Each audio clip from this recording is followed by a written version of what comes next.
Did you post anything? There we are. Good morning. Good morning. We are live on YouTube, everybody. This is Tara Lee Live. And guess what? We are live with the Soil King today. We have the Soil Man in the house. Who's that? And we have also my awesome friend, co-host Drake in the house. And our friend Red River is also here joining us today.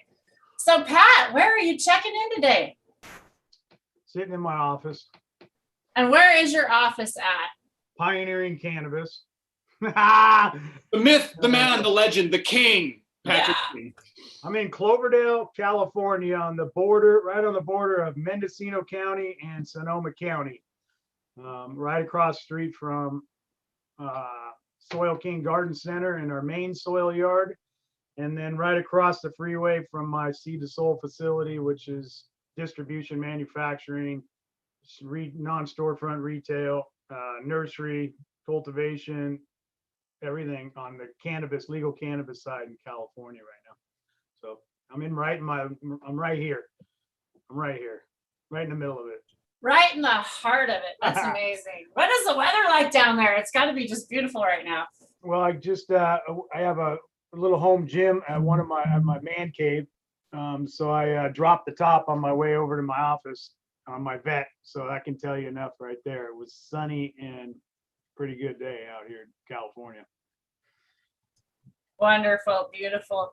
So my gosh, you are moving soil by the truckloads right now. I saw you on the Instagram the other day and loading that stuff up. Boy, wow, that's amazing. Yeah, this will definitely be by far the biggest year. We should probably double or more what we did last year. I would say this year, because we're opening it up into a lot of different areas. It took me forever to get some other mixed designs through the process and through the certification programs, and over into like Hawaii. I got Island Mix that came out. It's called the Island Mix instead of Big Roots. It's Big Roots without the worm castings because they don't want worm eggs over there, which is weird. But I mean, I understand it and respect that, definitely, even though they got red wigglers over there already. So, hey man, I'll take them free worm eggs, man. Hell, I know. I like that's good stuff. So I eliminated that, and then we'll just sell bags of worms over there, right? Bags of worm castings in addition. So I don't know. It's just the way it works over there. It's all right. I'm cool with it. But it took me 3 years. I had a store buy a container 3 years ago of Big Roots, and they shipped it over there, and it got red tagged because I didn't have registration done with the agricultural department of Hawaii. And so that put me in a limbo for a while. They wouldn't even talk to me. But then so I just relabeled it, redid it, resubmitted it, and went right through, no problem. So next month we'll be landing containers over there. And if any of you know me or been following me, my second home is the Big Island of Hawaii on the Red Dirt Road in Lower Puna, which is the rainy side and the non-tourist area in the jungle. And that's where all the real OG cultivators and seed breeders and badass motherfuckers are at over there. And that whole culture over there is just, the people are just absolutely amazing. And I can tell you with 100% certainty that my genetics grown in Northern California are great. However, I've taken them over there and had some cultivators grow them over there, and the fucking weed and the smoke and the high is way better. And it's just the way it is because, you got 12 hours of light. It's the highest point to the sun on the earth. It's the cleanest air on the earth on that point. And it's they call it the center of the earth, geographically and spiritually and energy wise, if you believe in gemstones and energy and all that stuff, that's the place what pulled me over there. And that's I go over there every 60 days. And right now I'm working on putting a soil yard and a big biodynamic center up over there. Talk about a great terroir. Yeah, that sounds beautiful. Wow. So what is a biodynamic center? What would you describe that? How would you describe that? It's more of an educational center. There's there's a store at a place called Kalani Resort, and then there's a greenhouse converted into a big e-dance studio. It's beautiful, cool e-dance, and it's just so cool. There's so much. The people over there are fucking amazing, and so the county has come down and said that they can't use it anymore. It's not permitted for 300 people to be dancing inside it. You know, they put these beautiful wood floors all on tires, so it has some cushion, but it's not engineered. So my idea is what I'm working on is converting that back to an agricultural center and do huge educational events over there where we fly, people from around the world that I know that will give classes and lessons and teach Korean natural farming and all the stuff that we do, and really make it a place that is absolutely amazing. And the Kalani Resort is it's a hippie yoga retreat place where you can actually right now you can go over there and live for a month and spend a few hours a day working and live there for free.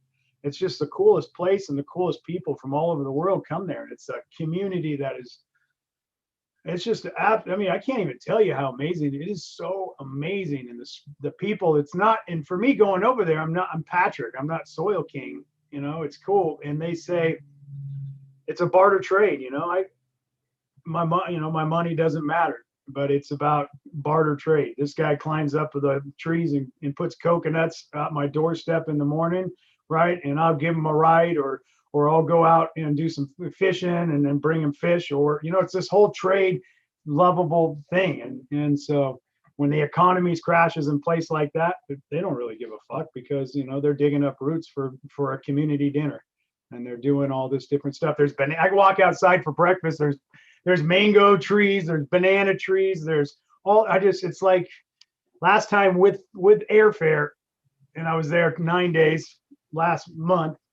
beginning of this month, something like that. Last month, spent $1,000. That's with a rental car. With a rental car and airfare. Kelowna to Vancouver for $1,000 airfare here. Like, no, that's what I'm saying.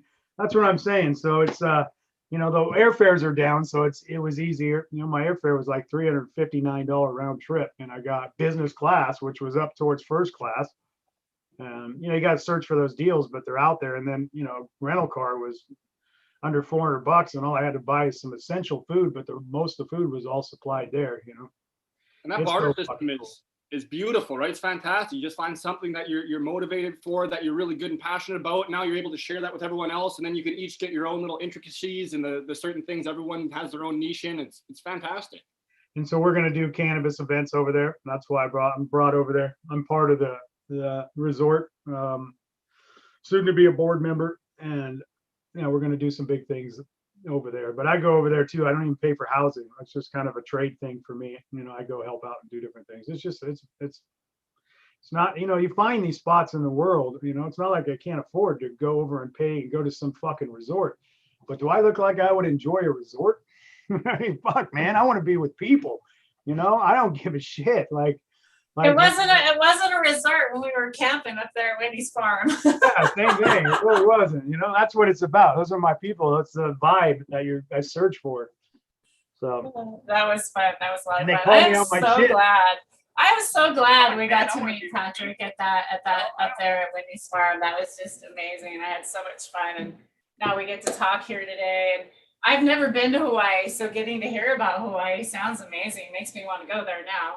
And it's this area of the whole Hawaii. It's where the lava flows came through, and that island, Mona, the spirit of the island, Pele. You either belong or you don't. And if you're not a person for it, they throw you the fuck off. All these beautiful $1 million houses were built out there. The lava went up, which is insane because it doesn't flow up; it flows down. It went up, took a different path, came down, wiped out all these fucking snobby people, just destroyed the whole fucking place, right? But then saved the ones that it should have gone through. And it's just, that's the way that island does it. So most people don't, a lot of people, I brought over my ex-wife, I brought over there, and that was our final thing. She hated it. And I'm like, I can't just do this. Like, this is everything to me. And it didn't work, so. But that's what I'm saying is, the people that go over there and think they're going to change things or do things, that island you will not come back to. Something will happen. They'll make sure, it'll make sure you don't come back to. But the people that really vibe with the area and want to preserve and protect and be part of a culture and community, like me, I'm drawn into that thing. Like that is where my assets, my charitable contributions, things like that will always end up. And, so I seek things that seek me, and that's life and learning, Life and learning. Speaking of life and learning, you have been on a journey of learning. You've been traveling around all these places, taking a lot of film. You've been doing a lot of filming. Yeah. You've just released some film. Didn't you just release one with a bioharmonic one coming out? I did. We recorded with Amazon John. We went and hung out with Olivia Newton-John. Amazon John's been on your show. He's my great friend. James is my great friend. And we're just like, those are my support group as well too, personally. So we did a lot of filming together. We're going to do a lot more. The biggest thing I haven't really talked about, I don't know if I really shut down social media. I learned a lot.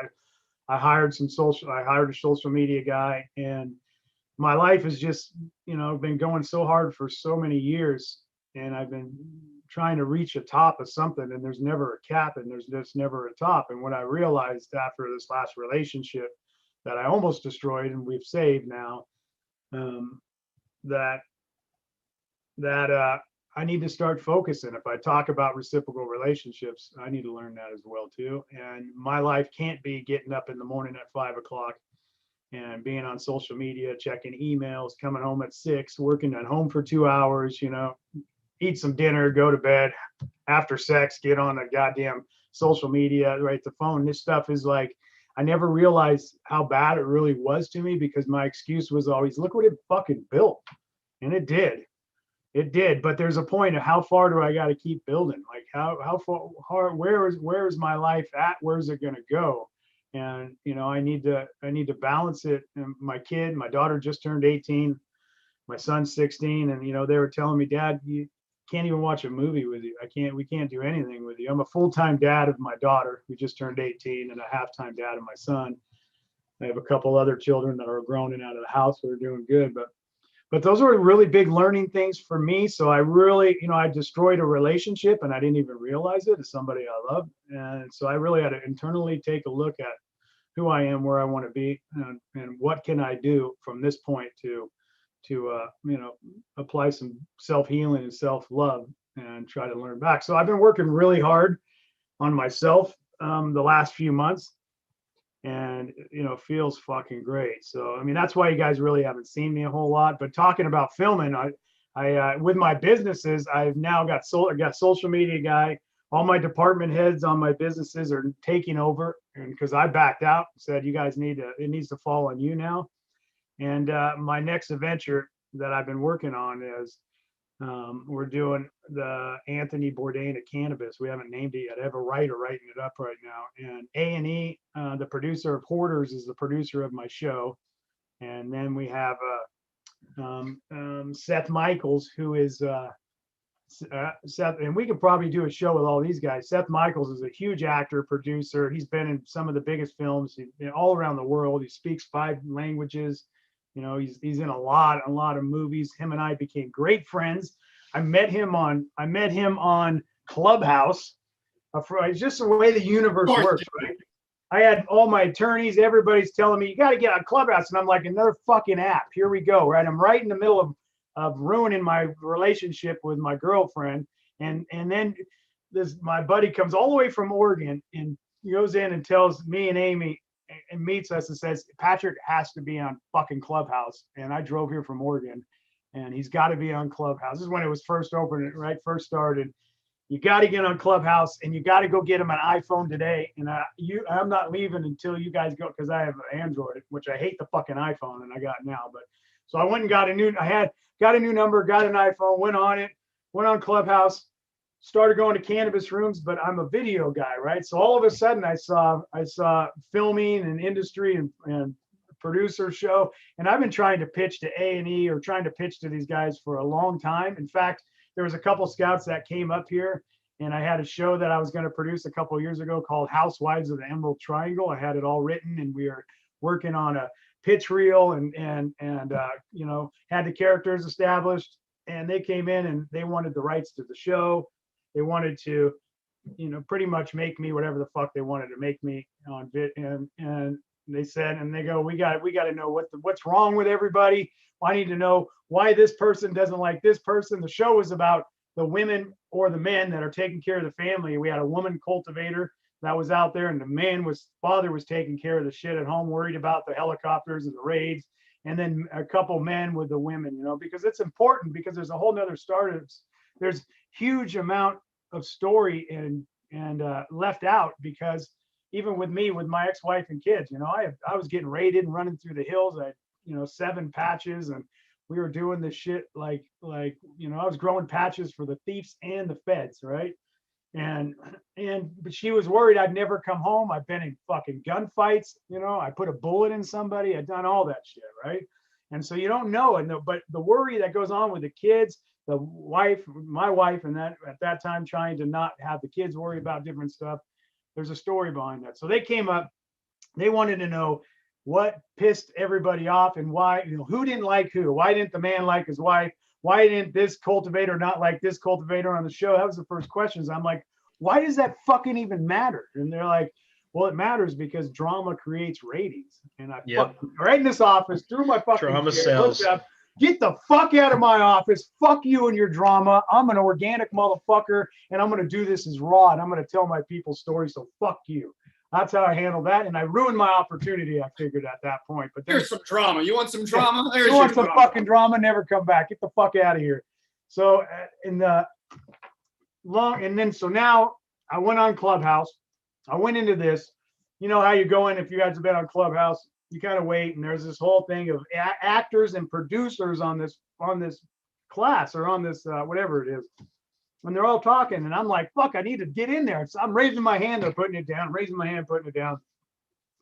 Finally, somebody, I think, looked at my bio and pulled me up, and I had to wait in line to talk. And I pitched my show immediately. I'm like, you guys ain't got, I'm on Anthony Bourdain. That's fucking me. You want to take this motherfucker to the next level on video content? I'm all, fucking hit me up. I am right here. I am the dude that is going to fucking rock this with or without you. And I'm not here telling you I need you, though I do, but you need me just as much. And I got 3 producers out of that hit me up. And the one was the Seth Michaels. And he just happened to be the same thing, same story, going into Clubhouse at the same time. I haven't gone into Clubhouse since then, but I made this relationship, and him and I took off. So last week we got on so we're doing the show. We're getting started. We're going to do it in June. We're putting it all together. We have writers writing it up. I got next Monday, I should have some content to start reviewing and reading. You know, we had a $320,000 budget for the first episode, which is crazy. You know, and we brought that down, but we've been trying to figure this whole thing out, but everything keeps adding on it. So it'll be, you need any help? You know, probably, I don't know yet. I know people say that, but yes. But so I you know, there's a whole fucking cast, not a cast, but I mean, this is, they're bringing fucking makeup people, everything up there. I'm like, I don't need no fucking makeup. Right. But yeah. So anyways, we're going to do it. We're going to hit a couple spots we're talking about. We're going to go down Southern California. We're going to hit some of my manufacturing facilities, and we're going to really go out into the woods and do some content with some people and break bread like we did on the Swami and Son of This thing, that kind of, but on big screen and really high end. And then the other thing we're going to hopefully going into USVI and doing that. We're going to fly to Hawaii and do something and try to bring it all in on the first kind of episode, and kind of just give you a splash flavor of what's coming for the 6 episodes. That's going to be total 6 episodes this year. And then the last thing that happened is that Seth hooked me up with somebody that wanted to reach out to me and live in Argentina. They have a 20,000 acre farmland, and they're going to do 100 acres of hemp and cannabis, and they want me to be the brand ambassador. They got $100 million budget for this fucking project, and they just want to do, they want clean runoff. I mean, that says it all. They want to change it to healthy cultivation, clean runoff, responsible farming practices, and they want me to be the spokesperson for that. So I'm flying over to Argentina, it looks like next month, for 2 weeks to jump on that. So all my whole life that I've been putting down and trying to find myself and not keep going, of course, something big falls in my lap. So now I'm just shutting everything else down, and I'm just going to focus on this, and I'm going to give myself one season, work through this year, and season 2 comes, which we all know that this show's going to be a fucking hit. Like, there's no doubt. Like, even the producer of Hoarders is like, oh my God, you're going to make Hoarders look. I'm like, I'll commit to a season, and then we'll talk at the end of the year for season 2. So, yeah. Pretty exciting time. Well, congratulations. That's amazing.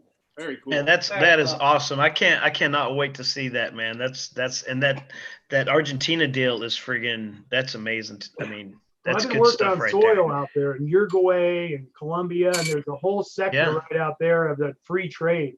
So I can get my soil out there and then start hitting up, because there's a lot of cultivators out there, and a lot of Paraguay used to be all Uruguay, legal, right? Uruguay. Or Uruguay. Yeah. It used to be. Is it still legal or? Yeah, or now it something? is. Yeah, nice. Yep, and then Colombia and that whole area's got free trade to open up to, transition. They've allowed cannabis to flow freely out of there, but when the rest of the countries open it up, they're already ready to go. So it's just, it's a good adventure. If nothing else, I get to go to Argentina and go hang out with some cool people, and yeah. So that's kind of what's been happening in my life, other than the soil yard and manufacturing of soil. Got a couple. It's good to hear you got some balance going in there, man, because you gotta, like you said, man, you gotta, those things that are important, you gotta nourish too, and it is, that's key to the whole thing right there. And life works like that. My whole life got last couple of years, I had a lot of deaths. My father, my brother, I had a lot of stuff. We all went through tremendous 2020 going into 2021, and this last one with this breakup, and me, realizing that I really need to work on myself. All this shit happens for a fucking reason, right? And I could say right now that, I'm in a good spot. I see my deficits. I own my deficits, and I'm working to right my wrongs. And, that relationship is way better now. So we're building something, friendship. We rushed into something, and when you rush into shit, it didn't really work. So, you just hold on, ups and downs. So that's what I'm trying to do right now. And worst case scenario, what? I have a lot of respect for you to put that out and actually admit that and say that on social media, because there's a lot of people that don't want to talk about that. And it's hard to talk about those things. And it is when you're going through relationship things and stuff, and especially when you are in the eye of the public as a business person. Yeah. So I mean, I respect you for that. If I look at myself and I say, I cannot look at my shortcomings and defects and what my causes were, and I overlook that, I will never change it, and I'll bring him in the next relationships further, and I've taken this shit from a last relationship with my ex-wife. I didn't even realize it. That was her complaint too. And I would say, look, you got a shoebox of money, right? I lived in the hills. You none of you, your family, nobody, your whole, kids, never went without. You had everything you ever wanted for fucking 20 something years, right? But they didn't have all of me. Even though I built where I am today because of it, I caused some damage, and I've been carrying that damage farther. So I own it. I'm a douchebag. My name's Patrick. Right? I've made some mistakes, and I'm going to right my wrongs, and I'm going to learn my lessons, and I'm going to overcome them and not bring them into the next relationship.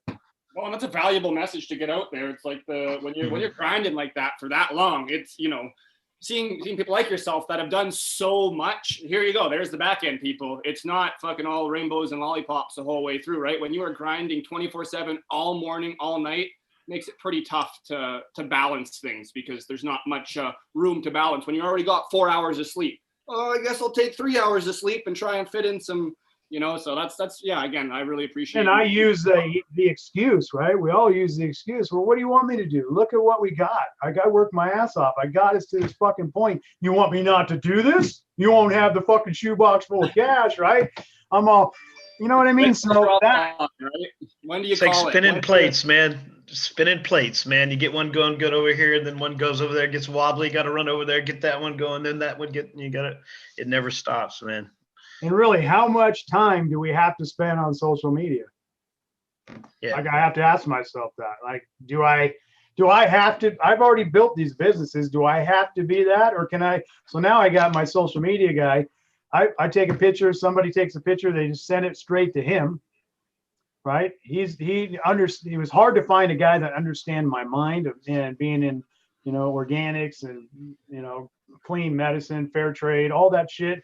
But he's that guy. So now he could spin some words off, and he asked me, is this okay to post?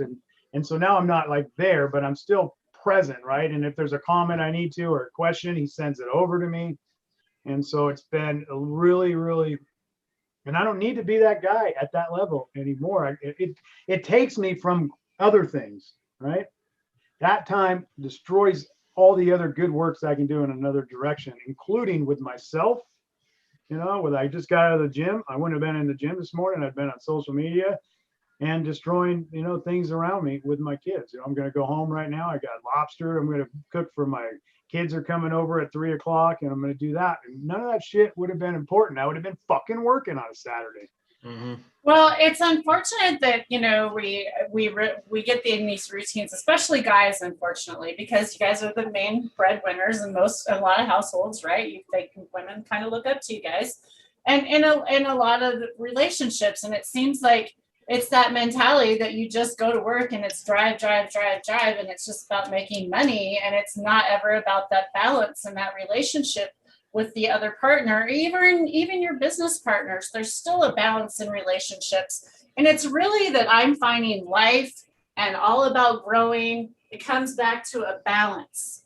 The plant needs a balance. The soil needs a balance. Our life needs a balance. We need all of these things, but just in a balance, a little bit here and a little bit there. We don't need social media all day. We can jump on for a few minutes and check what we really need to get done.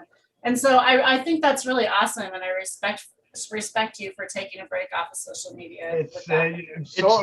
When I jumped off, I flew to Hawaii. I made this decision,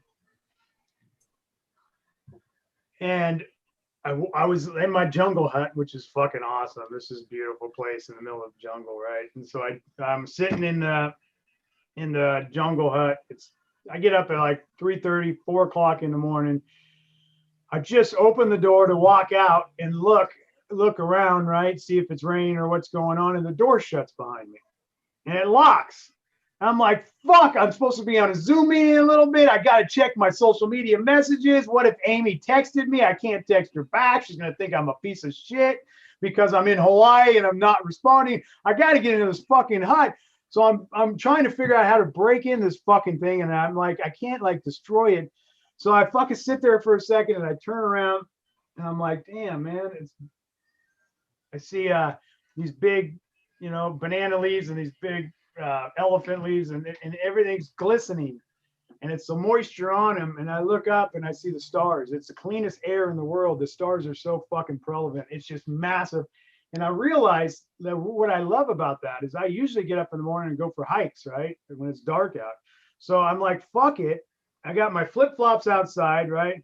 I have no shirt on. I'm in my boxers, but I leave my shoes outside. So I had flip-flops and I'm like, perfect. I said, oh my God, maybe this is the lesson. So I took off on my jungle hike through the jungle. I ended up at the coast, meditating, watching the sun come up.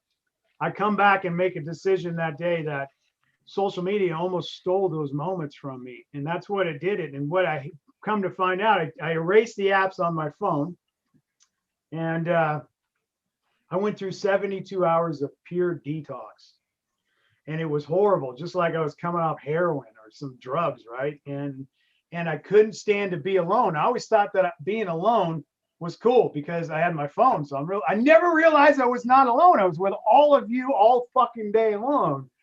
And so being alone I didn't know what to do. And I realized I don't fucking like myself.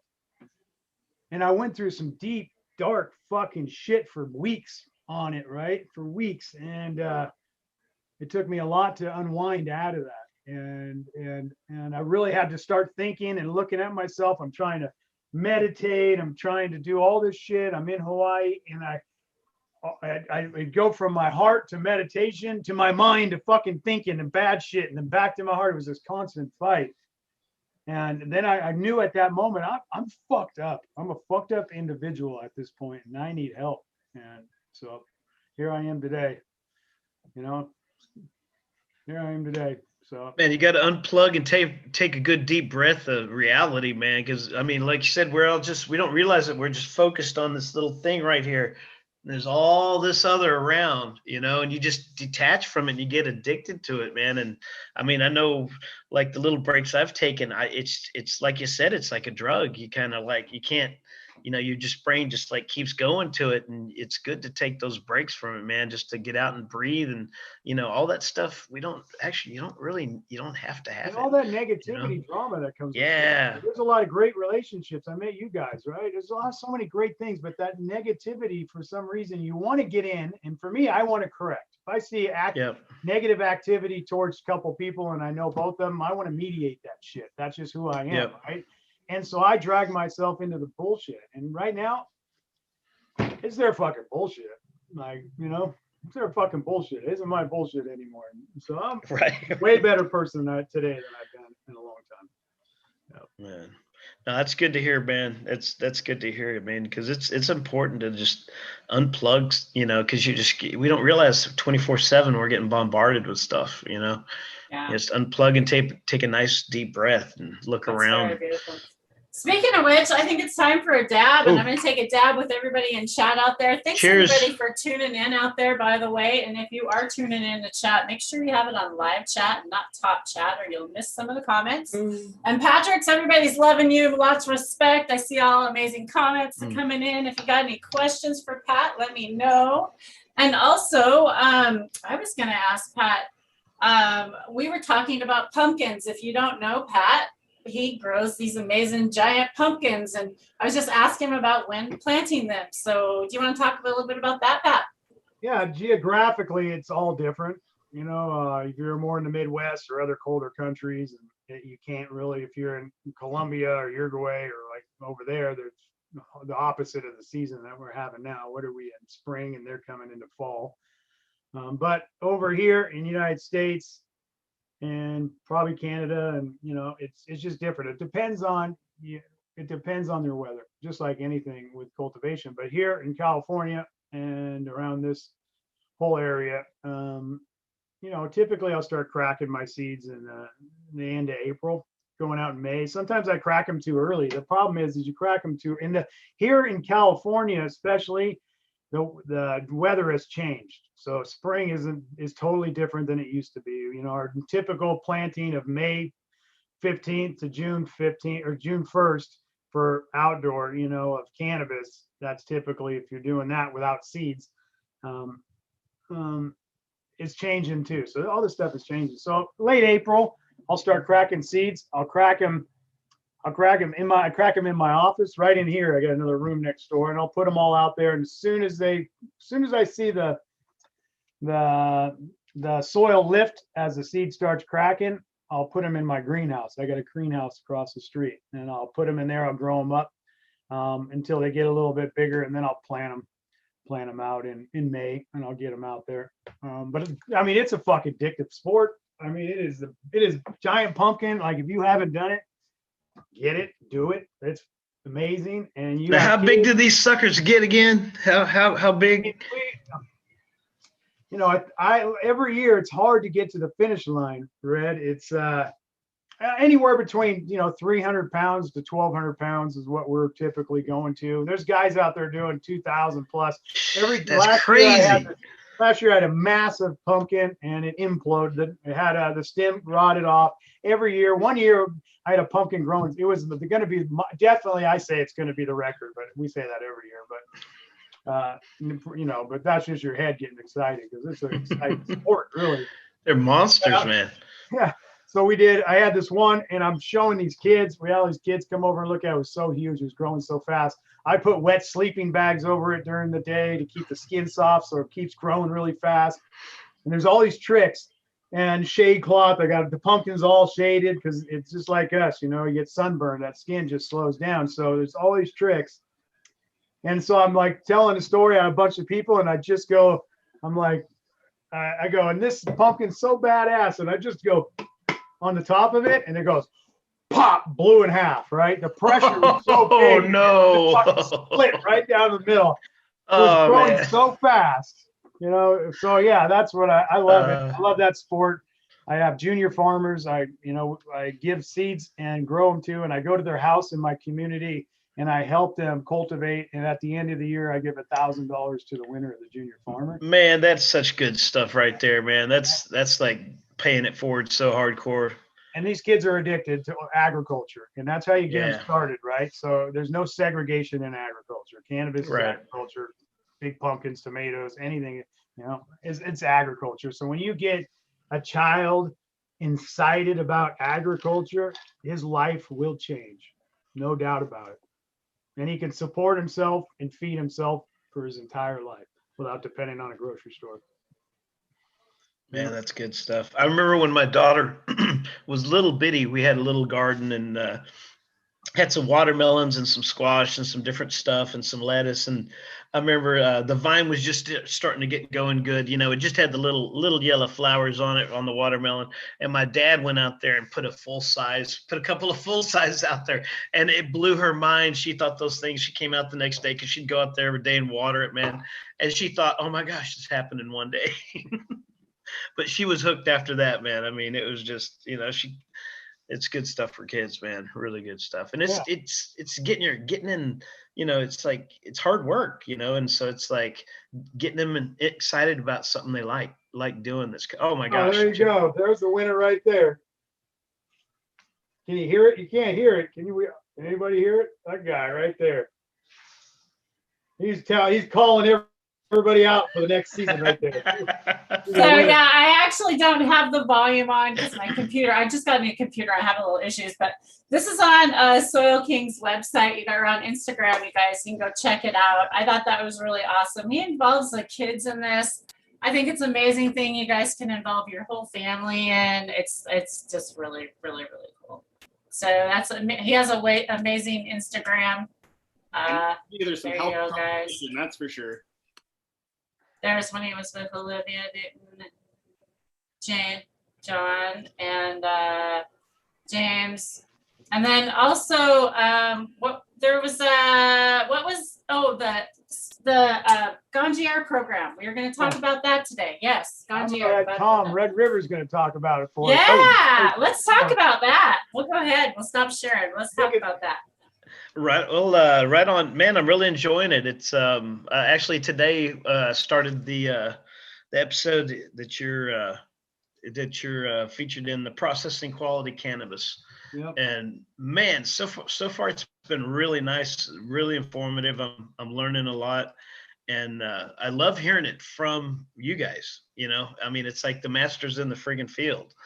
I haven't really got into the application part of it yet, but I mean, right now, that app is so awesome, man. That app is so awesome. I'm excited to learn more about that. But right now, I've just really been enjoying the classes, man, and actually learning a lot. I'm surprised when we get to the knowledge checks. You know, it's like the things are sticking. So that's good. The processing, people need to know a lot. We don't talk about processing. You know, when everybody's at price point. They want the lowest. So one of the things was I wanted to hit home with processing is pre-rolls. Pre-rolls, these guys in my industry, legal cannabis, a lot of douchebags really, and a lot of corporate fucking POSs, right? I hope I can cuss on this. Yeah, okay, so piece of shits. Anyway, so you're up against, like my doobies and my pre-rolls, what I do is I use whole bud, right? This is what I do. I use the same buds that you're going to find in a jar when you buy it. And people say, why do you do that? That's stupid. the state taxes me $49 a pound on trim, or $149 a pound on bud, right? So my competition out there, when you go to a dispensary, you walk in there, immediately the consumer looks at price point, and immediately the bud tender has no idea about this information we're sharing right now. And so they're like, oh yeah, this one hits 28% or 32%. But the reason why that hits 28 or 32% is because it's a bunch of shit ass trimmings. I call it floor hash and weed hash off the floor, or floor hash and weed trim off the floor. It's really not, but it's just all the leftover nasty shit. And then they put some crappy ass hash that won't sell or won't produce, and they mix it all together, and then they send it to testing. And since it's got shitty hash and shitty trim in it, they sell it. It's garbage anyways. They sell it to you, right? Boosting the numbers, man. Just boosting it. That's it. And so that's all that matters. So they don't educate you on this, right? With ours or other people, you are actually smoking. That's fucking right in that cannabis, those doobies right there. That is a bud that was grown with bioharmonic tonic, gemstone elixir, right? Which is important. Sunibus, Wendy cultivated it with, her famous world-renowned soil. That's Korean Natural Craft, right? That's a good name, Korean Natural Craft. Remember that one, Tara Lee. Text that to me. That's awesome. Korean Natural Craft. That's badass. Anyways, so that product right there, you smoke that and you got this euphoric high. That one came out at 25%, which is really good. But that is all bud. There's no smalls little crappy ass shit. There's no trim in there whatsoever. That goes into you're not going to find that. So it's educating the difference that, that's what the Ganjier program is people don't really understand and know this. And that's why processing was so important to me to talk about this, is that the Ganjier, which is a sommelier of the cannabis industry. If anybody knows what a sommelier in the wine industry, that's what Red River Tom is going for right now, is you get all this. You have to have all this knowledge. So when you're a bud tender, you want to actually, or a consumer and buying a pre-roll, you could feel that joint, and you could tell it's crap just by touching it, right? And you might spend a couple dollars less, but those guys are making 40% margins on that bullshit, right? We are lucky to get 15 or 20 or even break even on ours, because we're trying to keep the price point down to the consumer. So, it's and so yeah, this is a Ganjier. These are all my people. We created and crafted this whole Ganjier program. It took 2 years in the making. All of us that you see in these pictures, there's Kevin Jodry, there's my homies right there. We've spent 2 years. Nikki's she's my godmother. That's what she is. I think we're gonna have Nikki and Swami on next weekend. I think they're coming on next Saturday. I would love to be on with you. Oh yeah, that's you're awesome. definitely invited. I'll be in Arizona, but maybe I can jump on. I probably can actually. And I love Frenchie too. God love Frenchie. These are all these people are special people in my life. Like so we'd go to these huge Airbnbs, and we would, we designed a curriculum for this program, and that's what we did. We put our hearts and our souls in it and our minds, and we got screaming matches, and and then made up hugs and kisses afterwards. Like it was real shit, because if you get these high powered, people with these knowledge, and we all had to fight to be where we're at so hard these days, Well, there's a lot of passion in there, man. I mean, you can tell everybody's about it, Yeah, so we were in, like, there's two right there. These are really, this is what we did. We had to really come and really argue over wording, a lot of different history, a lot of different things we had to really get into. There's me, telling it how it is.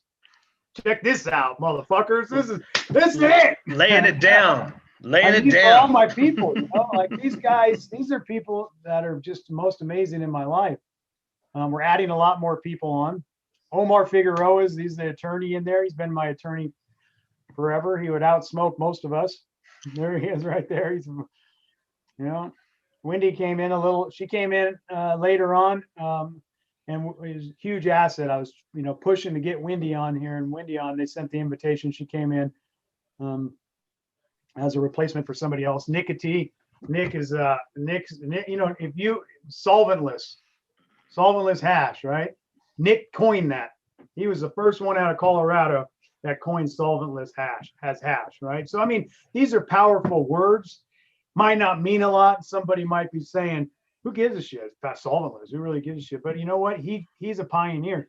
There was not a person out there that believed that that rosin and ice water hash would ever have legs. All these extraction artists, they'd say, you will never survive. They used to tell me 2015, 2014, 2016, they would fight me. I'd go to these huge events and I'd put on these $100,000 sponsorship rooms and we'd be doing all this stuff. And they would all say, you don't know what you're doing. There's no, and I'm like, dude, it's about the fucking people. It's about the planet.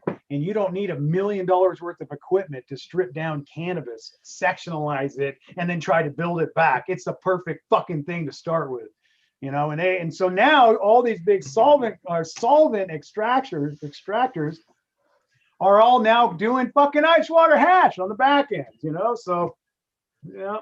And they all come into me and say, and I remind them all, Diesel, I remind them all, you remember when you used to talk shit and say this never had legs for a future? You did that.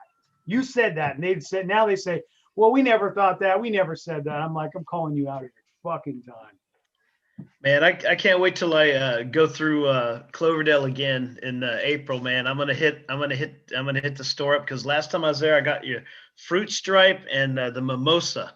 Holy crap! I mean, that mimosa was just blew my mind. I mean, that was some of the best, cleanest, best tasting, and that mimosa was a good sativa too, man. I mean, it was like a good shot of espresso. I was going after that.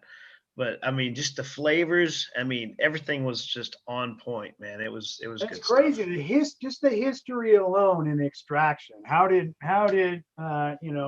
chatter become chatter? How did all that happen? I'll tell you, it happened because there was cultivators that were growing massive plants. It was how it happened indoors, and they couldn't produce shit quality, and they had all this stuff. So they said, "What do we do now?" Well, then they started, using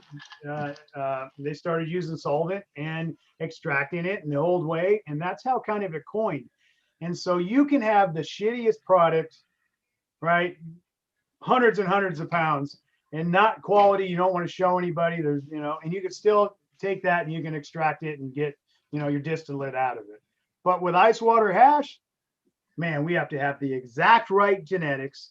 To get it right, we are doing it under the sun in greenhouses or under the sun, the highest quality. Not saying it can't be done indoor because it totally can at high quality. You have timing is everything. What you put on the plant is everything, right? You can't spray neem, you can't do all this shit. And the harvest into fresh frozen has to be exactly on point in order to get the highest level of rosin or ice water hash. It is a fucking art, right? It's a craft that most people can't do. Me being an extractor or me being a manufacturer of this stuff, we source. I need 2,000 pounds of fresh frozen just to do a batch test in order to see what the returns are. And the returns at that highest micron has to be, we want to see over 4%, which is almost impossible on most of it. So we do hundreds of test batches and nothing comes out. So before I go buy 50 pounds of fresh frozen from somebody, 20 pounds, 100 pounds, whatever it is, if he had 500 pounds, I would buy that. But I can't seem to find it. And we test so much fresh frozen without returns. So, and then when you're doing solvent extract, you're not testing shit. You're just fucking running it, right? It doesn't matter. Your percentages still come out, and then you're paying back the cultivator by the percentages that way, but they can still get it and use it. And it doesn't change. But to get the perfect ice water hash and make the perfect rosin, it's craft, it's an art, and it's hard to be done. Definitely. And also I've been noticing that, like, when the way you process your fresh frozen, like when you first, you break it down when it's still fresh, and then that makes a huge difference, just how, and once again, how it's handled the whole way through. You know, I mean, it definitely, you'd be surprised at just the handling alone. We cut it when we do our farms. We're out there just like a harvest day. It's crazy. And I have a lot of people working. So you got people bringing it into the tables gently, right? It's not like throwing all in a fucking bag. You're bringing it to the table. You got somebody hand trimming the bigger leaves off it, bucking it down, and then we put it in 2,000 gram fresh frozen bags, or 3 pounds usually is what it comes out to, and or a little under. But anyways, and then we make sure we have a lot of air in the bag when we seal it up, and then we put the bag immediately in the freezer. So immediately it's frozen on site right then. Yeah. Right. If you squish it, you get the chloroform, all the chlorophyll, all that stuff starts going, ruins the trichomes, ruins the flavor, ruins the returns, ruins the color. You know, so it's an art. Right. It's definitely an art. And then the thing is if you smash it all down and you do it wrong, and you take too long and it sits out too long before you get it frozen, and it doesn't work, it's okay, because you can send it to your distillate manufacturer and he can make something out of it. Right. So, right. But that's just the, you know, yeah, I'm not knocking distillate. I'm not knocking all those guys. I'm just, you know, I was told that I wouldn't fucking last, and that solventless had no fucking future. And I'm here to tell you right now, the motherfuckers that said that, you're wrong. Yeah. You're wrong. We're top dog.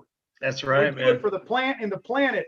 Agreed. That's about all I smoke is solventless. I got bubble right here. Man, So, there's no comparison to me, man. Yeah. It's two different animals, you know. To me, it's It two is. totally different animals. And I realized, unfortunately, like I there's only one dispensary in my area that has solventless. And so I actually went to one of my dispensaries. It didn't have it, and I was out, so I had to buy something to hold me over. And I literally realized that I go through like twice as much of the other stuff and hated it. Bothers my throat. I have lots of issues with this. And it's even cleaner stuff. It's just, I don't know. There's just something about it. But with this bubble, it's literally, I go through less with bubble. It's just, it's amazing. I love it. You have all the compounds, right? You don't just have, you're not just getting high off of distillate or high off of terpene. Yeah. But there is a place for it, and I do believe, you know, those that can't afford it, you know, I mean, there is a place. Unfortunately, at least we can have those available for some people. And I agree. Yeah, and like I'm not gonna dog on any of it, you know. There's a place for all of it, and there is a place for some isolates. You know, I do have CBD isolate. I have used CBD isolate. You know, people use it for bath bombs and tinctures and other things. So I'm not gonna dog on it. I have used it, so. My dog likes it. None of us, I don't think we're dogging on it. What we're just doing is we're standing out on what we believe in. And if you can't stand on what you believe, then what good are you in life? I fight this fight. That's what I do. I'm an advocate for clean medicine. I love it. It's beautiful. It's beautiful. And I love the fact that if you don't have access to it, man, I mean, you know, that you might live in a faraway place or whatever, you can do this, you know, if you use the big root soil, use all the organics, you can do it outside, and you can make your own medicine, you know, and it's clean and it's just as good, man, or better. I mean, you'll go to some of the dispensaries, most of them, and you'll get disappointed, you know. I mean, it's just and then you get to that level, man, it opens up all these doors about the plant and what it can do. And it's just, it's really an amazing deal. It is. She's a wonderful plant. Wonderful. Wonderful plant. Wonderful plant. And she's a lady. How cool is that? And she's agriculture, and there's no segregation in agriculture. I love it. I love it. Well, Pat, we had a beautiful morning with you. I love that you jumped on with us today. Is there any other final things you want to chat about with us today, and any things you want to? Oh, I know what it was. The Emerald Cup. How did that go down, and where are we at sitting with that? You were kind of involved in that, right? Yeah. So this is year 2 that all the we're the drop-off point in my manufacturing distribution facility, Seed to Soul, here in Cloverdale. So all the entries for the license category came through me. We put it through metric, we sent it out for testing, we did all that stuff, and then that goes to the judges, and then the judges are right now putting their scorecards together and sending it back. So we should know, I don't know the date when it's coming back out, but so the Emerald Cup, that happened this year, and we had more entries than we've ever had. We had over 700 entries. Last year we had over 600 entries. So yeah, that's all my family, all part of the process. I'm a judge. This year I couldn't judge because I have a product I have a hemp animal product for animals and humans. Actually, it's human product that we put an animal label on, and most these hemp CBD people is like, don't take it if you're a human, but give it to your dog.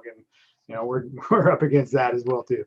So, but that is my product ended up in the judge's kit. So I opened up the judge's kit. I'm a CBD judge, right? So I do all the tinctures, all the products, all the weed, all the vape carts that are 1-to-1, 2-to-1s, and all that. And I got bags and bags of products. And I opened it up, and one of my partners, they submitted into it, and they opened up a hemp category this year. So the hemp category ended up in the CBD category. So I had to back out as a judge because I can't have my own products in there. I still got to sample everything, which is a lot. So, but that was so that's coming on. That's all happening, and we were trying to do some smaller events in Hawaii with Swami and Nikki, which will probably do some meet and greets and some dinners and host some stuff over there. And then Emerald Cup is now moving a big part of it, working on going down to LA area on a big show. So they're kind of working that direction now, trying to do something big, but it's been a rough year for, actually, in hindsight, I'm an optimist. So this really hasn't been, it was great not, going to a huge events this year, because we all got through harvest. We got through this in our life, and we were able to take a breath for the holidays. Usually we never can do that. We were able to harvest our own stuff and put it away and not have some huge event to get to. And yeah, so, I mean, there's pros and cons to everything. You just gotta.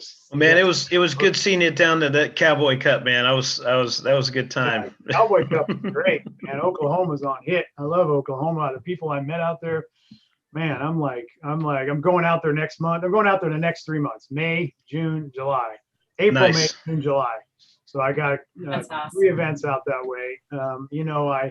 I have 69 Grow Supply out there. I have some of their property. I have all my soil sitting out there. We haven't stopped this whole winter. We have truckloads going all over the United States and Nice.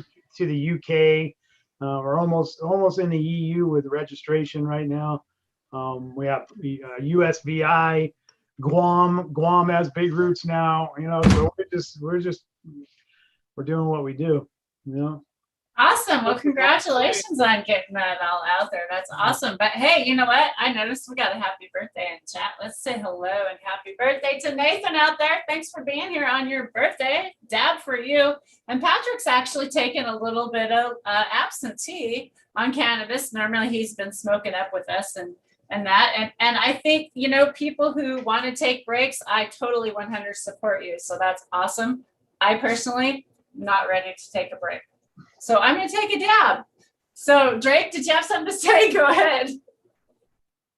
No, I was just adding to that. It sounds like the Big Roots takeover is well on its way, and that's something I fully support. Can't wait I hope for the day it ever makes it through to the stringent old Canada, but we know that we're ridiculous over here, so it's down here.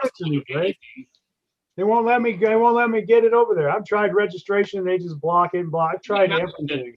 Yeah, there's no surprises, and it'll most likely get even more stringent than less. So, but that's okay. For everywhere else, I'm glad to see it rocking because it makes me happy.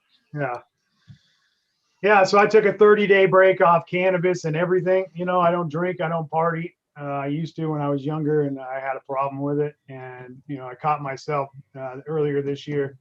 I got drunk, and so I'm not a drinker at all. So it kind of woke me up. So I'm doing this whole rearrange of my life right now. So I'm doing a whole body cleanse of everything for 30 days, and I'm a few weeks into it right now. So when I smoke my next doobie, I'm gonna be fucked up. Well, stay strong, and you've got that end of the light rainbow. You get to look forward. That nice tasty rainbow. Do you have you got a certain strain or something you're thinking of, or you got one that's like, oh man, that's gonna be the first one, or We just put it up there. We got, grown with bioharmonic tonic and the gemstone elixir. Like there you come go. on. Started off right, That man. stuff, yeah. After that reset, started off right. Hell yeah. I'm a joint smoker. That's what I do. I don't Right on. dab. That's beautiful. I love smoking joints. I seen you hit that corncob pipe too, though. I think you had like I a do corncob pipe. corn cob pipes. Hell yeah. 5th generation Johnny Appleseed. And Hell yeah. that's in my blood, That's good Beautiful, stuff, man. beautiful. Well, Pat, thanks again for spending the time with us this morning. Do you want to tell everybody any final ways to get contact with you? Any final thoughts you want to tell everybody about? Yeah, totally. You could just any social media, The Soil King. On Facebook, it's Patrick King, The Soil King, or The Soil King's my page. Instagram is The Soil King. All of my stuff is The Soil King. And yeah, send messages. And if you have to really send a message and you need help immediately, just send it and say, get this to Pat immediately. And my team will send me a text message picture of it. And then I'll go back in and respond on that. But yeah, appreciate everybody, letting me take a break in life and redirect my life. You're going to see some content with on the big production on the network channels coming out by the end of this year. Anthony Bourdain of Cannabis is here, and you're looking at him. Can't wait, man. I am stoked about it, man, and glad to see you in a good place, brother. Yeah, good place for sure. Awesome. Red, any final thoughts for the day? Thanks for being here with us. Oh, just everybody enjoy your weekend, and just like Bill and Ted said, just be excellent to each other and enjoy life, man. Tomorrow's no promise, and hug the ones around you. Cheers. Show us your shirt. What are your Yeah, shirts? show off that Yeah. shirt. We're better together. Woo! We're better Here, together, let me y'all. spotlight that. Just a minute. Oh, hold on. Spotlight. There we go. Woo! No, And Red no got doubt. up this morning, not even knowing Yeah. we were going to do this live today. That's so That's funny. awesome. Red. I Yeah. put on this shirt just out of the blue this morning, and then I just logged in to do the lesson, and it was Patrick doing the extract on the quality cannabis, and then boom, this popped up. So I'm like, man, it was a king day, faux show.